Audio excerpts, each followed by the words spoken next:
This is from Auntie Lonnie. I would say, check your rooter to the tutor before you go having your hot girl summer.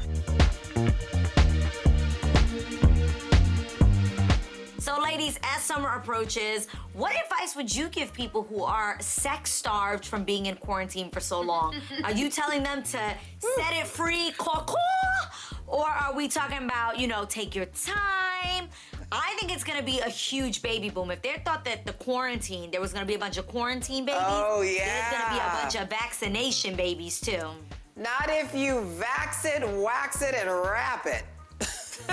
And then you can go wrap have it some up. Make fun. some t-shirts, Garcelle. I'll take one in a size medium, please. Then you can go do your thing. But I am here for it. Listen, we've suffered enough. People have pent-up sexual emotions. We want a hug. We want to feel someone next to you. So I say, as long as you're safe, go have a good time. Really, just go have a good time.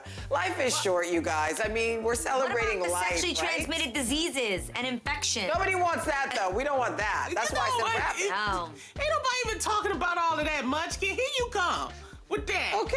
The infections. Don't nobody want the infections. Keep your infections, okay? Stop saying that word. Because Stop saying it. Garcelle's vibrator doesn't give her infections. Okay? She don't want none. She got a high maintenance vagina. She don't I want want to no know, though, infection. from the scenes that we've been seeing during the quarantine, from what y'all have been Adrian. seeing in particular, let's just pick a place, I don't know, Florida, you think anybody's gonna be going out there caring to be a little bit more careful? Nobody was careful during the quarantine. Who are we talking to is gonna be more careful after the quarantine? point. Get you a wellness exam, check your infections, and also see if you're COVID free. I would say make sure your partner is COVID free if they don't have the vaccination. This is from Auntie Lonnie. I would say check your rooter to the tutor before you go having your hot girl summer. We hear a lot about the honeymoon phase of marriage, but should we also normalize talking about the challenges that come early on? And I love that Justin is bringing this up because so many times I think we do fantasize, like the moment you say, I do, that everything is perfect and it's a fairy tale.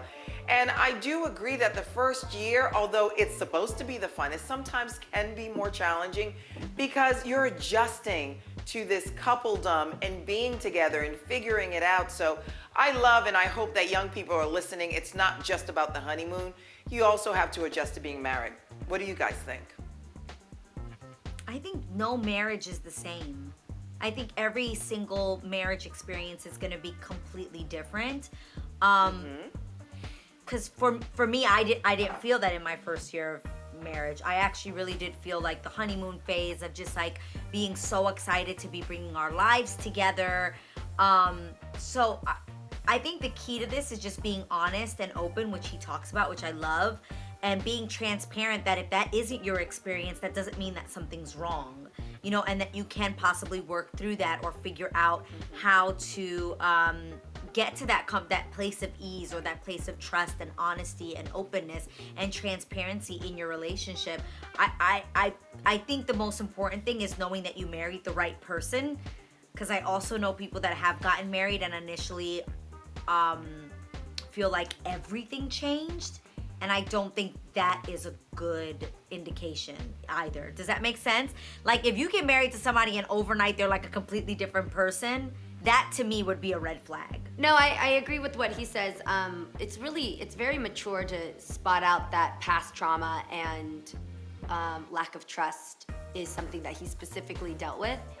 And I know that going through some type of spiritual counseling or some type of deep, intensive healing will not only get you to track what it is, but even do a deeper sense of what brought those fears to you, because you never want your spouse to unknowingly trigger those things. Because even though you know that you have a sense of fear or that you know that you are traumatized before from divorce, for me, one of them, like you've got to figure out, okay, how do I set you up so that you don't trigger those things, but how do I heal myself so you don't have to walk like you're in tightrope around me, Yeah.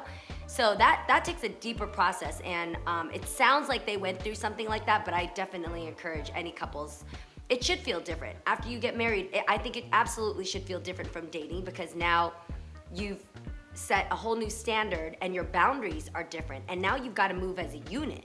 Couples who are married or who are dating don't always think that way, but now there's a responsibility with each other.